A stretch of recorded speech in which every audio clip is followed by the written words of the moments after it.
Julie, are you ready? Julie, she's the plant recorder at the Mount Cuba Center, located in the Hockessin in Delaware. And she started her journey into the botanical realm at Smithsonian Gardens while finishing her master's degree in museum studies at the George Washington University. And she also holds bachelor degrees in biology from Denison University. And Julie, she very much enjoys baking apple pie since it's apple season right now. Julie, the floor is yours for the next 10 minutes. Wonderful. Thank you so much. I'm going to share my screen right now.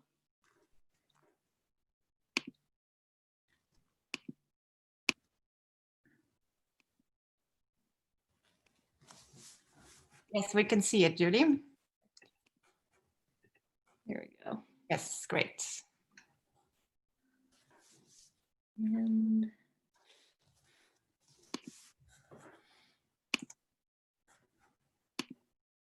all right. Well, good morning to a lot of you. Good afternoon to most of you. And I think there's some people where it's evening. So welcome to the third session of the Plant Records Conference. I'm really excited to be here. This session is titled, "It's Not on the Inventory List, Tracking Plants in a Semi-Naturalized Meadow." And this is kind of a frightening thing to say when you're out in the garden and you're looking at a plant and you don't see it on the inventory. So let's move on. Okay.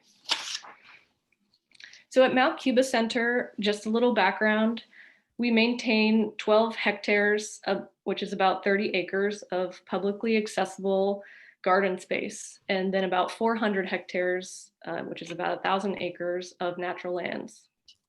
Our focus is on ecological gardening and plants native to the Appalachian Piedmont region, although our scope extends throughout the eastern temperate forests of the United States. This image here is of our semi-naturalized meadow, the case study for the problem that I'm about to present to you.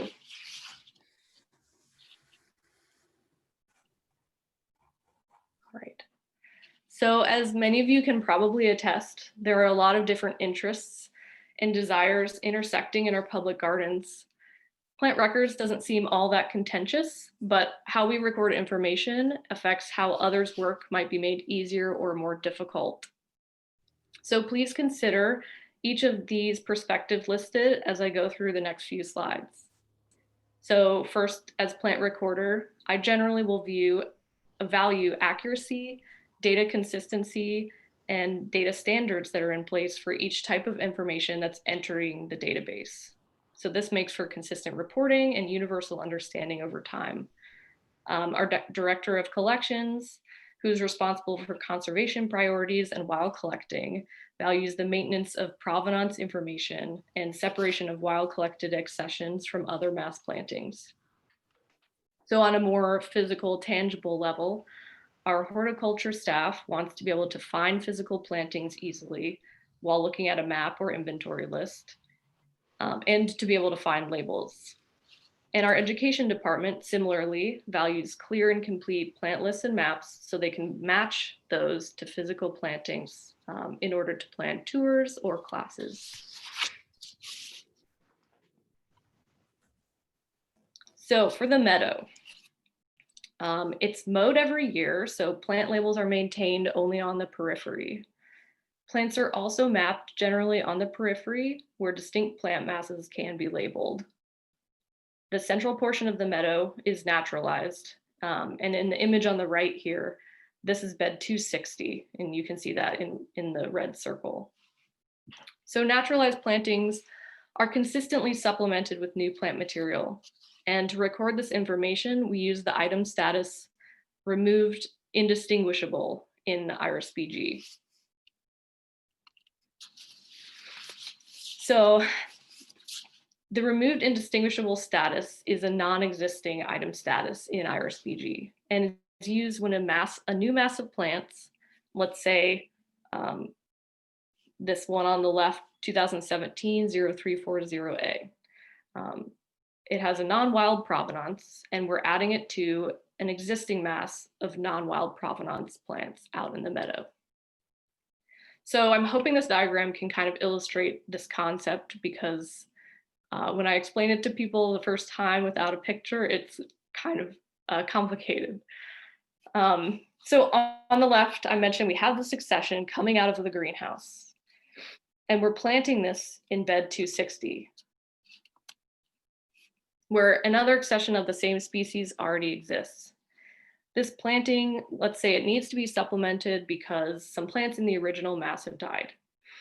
So the accession from the greenhouse is moved to the new location with this other accession. The plants are intermingled, and then it's given the item status removed indistinguishable. The original accession to the bed, which is the 2013 number, is given the item status addition to mass to reflect the new plants that were added to that mass. And then on our inventory list, the only plant that remains is the 2013 accession.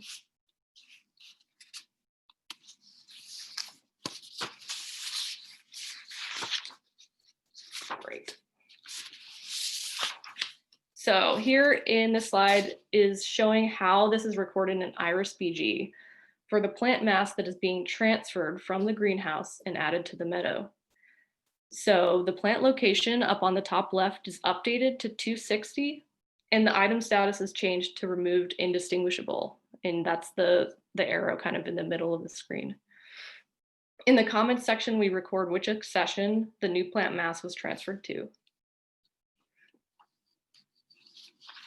And then for the mass currently existing in the meadow, we add an item status addition to mass to indicate that a new group of plants is being added to this planting.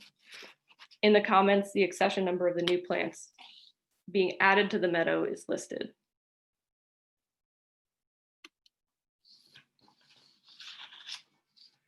So this method obviously has its advantages and disadvantages. One advantage is that it keeps our inventory list from becoming too disorganized. Also, by searching the removed indistinguishable item status in bed 260, we can generate a report of all supplemental plantings if we need to. The disadvantage, though, of this method of recording is that the provenance status of the original plant mass in the meadow becomes mixed. And this is not something that is reflected in the database record aside from the addition to mass line in the item history.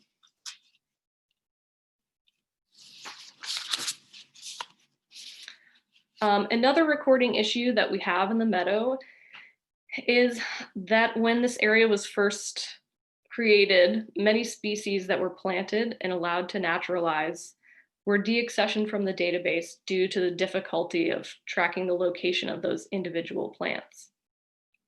In IRIS-BG, deaccessioned is also a non-existing item status type. And therefore, some species do not show up on the existing meadow inventory list despite their clear presence in the area.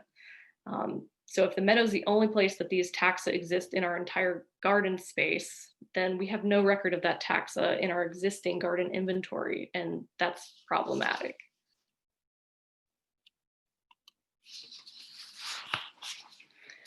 So for the breakout discussions, I have three main questions to consider.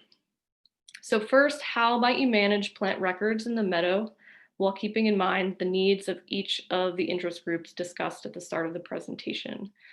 Do you think that all of these needs can be satisfied with one solution? Second, what do you see as the value or purpose of maintaining provenance information in a naturalized setting? To what extent do you think that it needs to be maintained? And finally, given the existing functionality of IRIS-BG, how might you track additions to a naturalized planting beyond a simple entry in the item history? Could custom attributes help with this problem? Thank you very much, Julie. Yes, thank you. Thanks.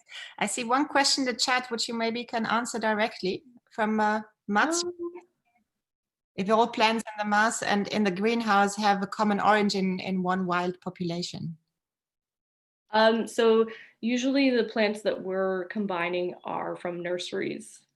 We try not to combine, unless it's coming from the same accession in the greenhouse. We try not to combine wild collected material. Thank you very much. So this is the moment we will break up again in breakout rooms.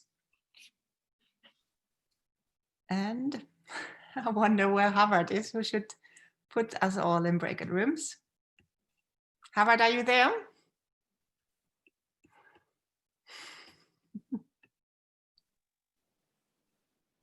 Sorry, I'm multitasking here. Sorry, I'm just going to stop the screen sharing from. Yeah, so just to repeat, there's a few people who are new here today, so I also thought it wouldn't be smart to just mention the whole breakout session, how it works. For the facilitators, I will send out the link to the Jamboard here now in the chat. So all the facilitators, you know who you are. You should open the Jamboard and share that with your people or your friends who will join you in the breakout room. And the breakout room will run for 15 minutes. After 14 minutes, we'll get a 60-second warning that it's closing. So yeah, that's all to be said, I think.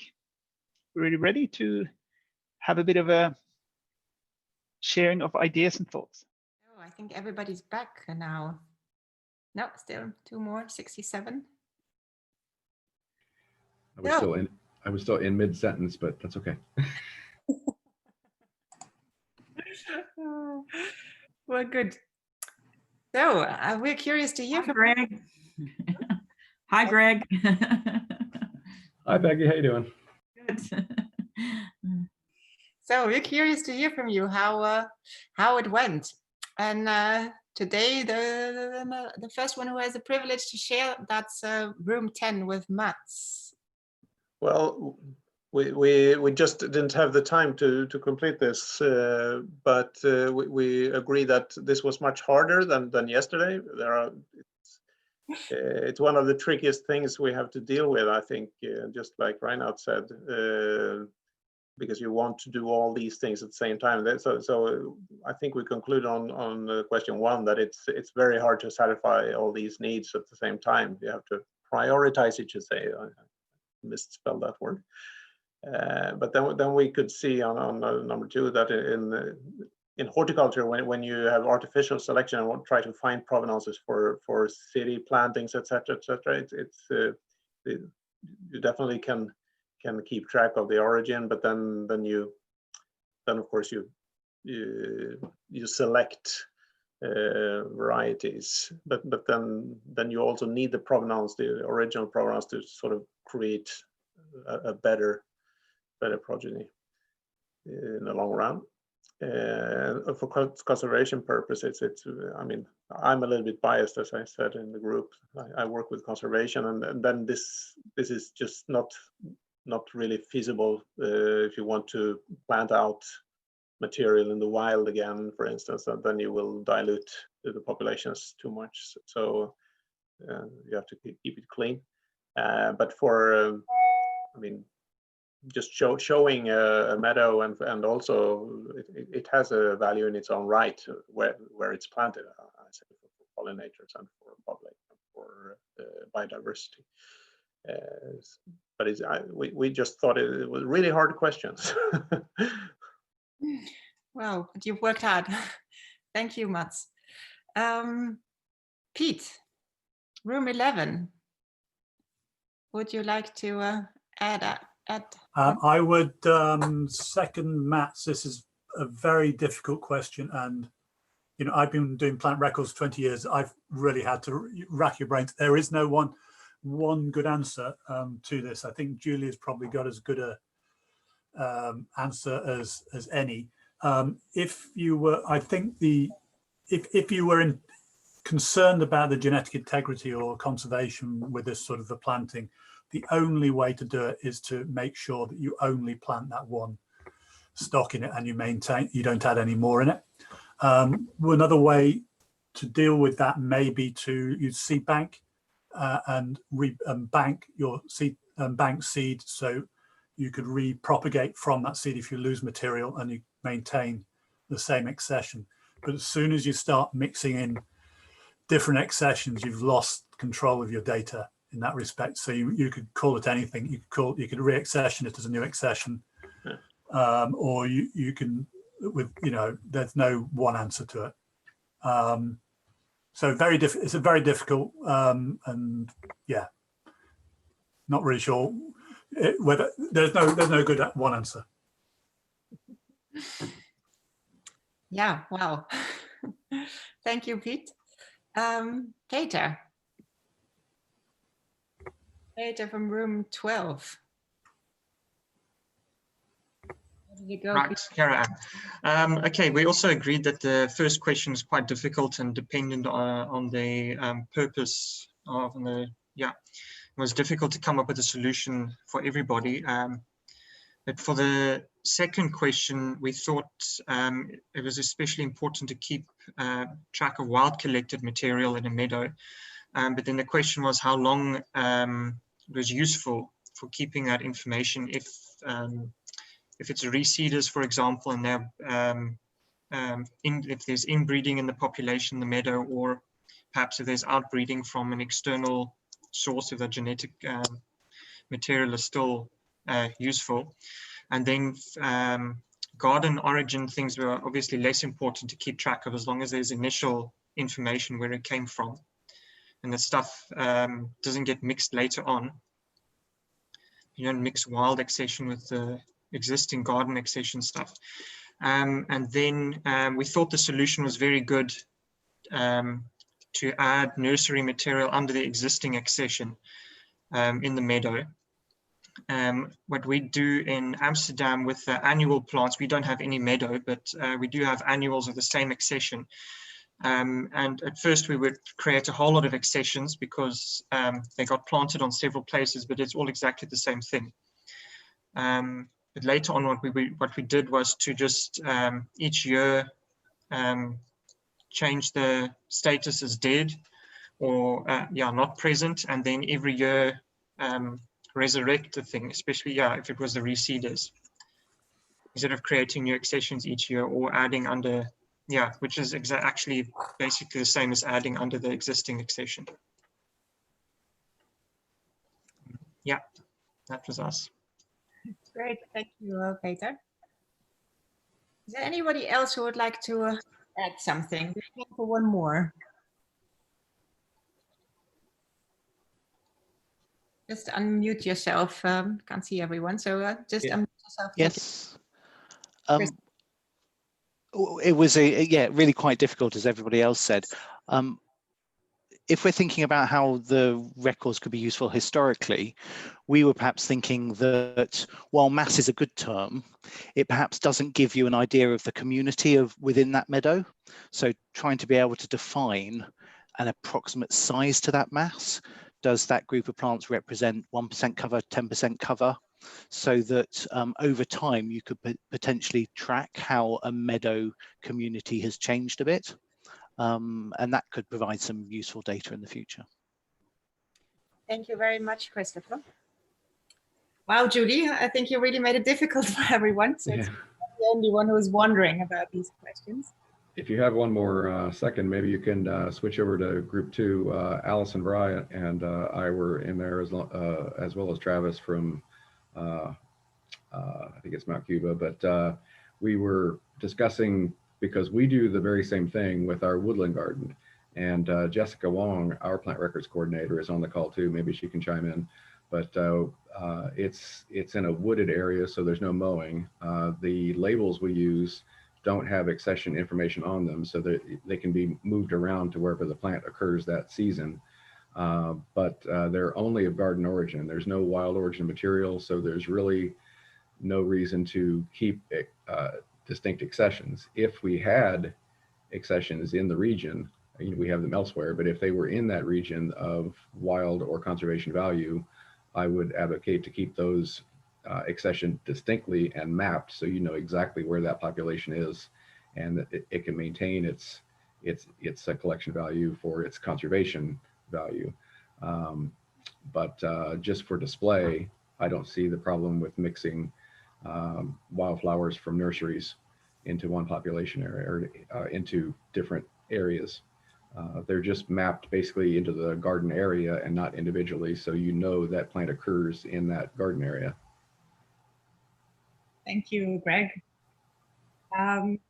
Before we go into the break, I'd like to ask Julie to react to this. How was it for you to hear all of these reactions and see how difficult it is also for others? It's heartening to know that it's not just me who feels overwhelmed by this. I think there are a lot of great ideas. I've been furiously taking notes, so I hope to bring some of these back to my colleagues. Great. I hope you'll find a way to continue the discussion. Yeah, me too. Far away from being exhausted, this subject. So yeah, maybe we can think of something. Great.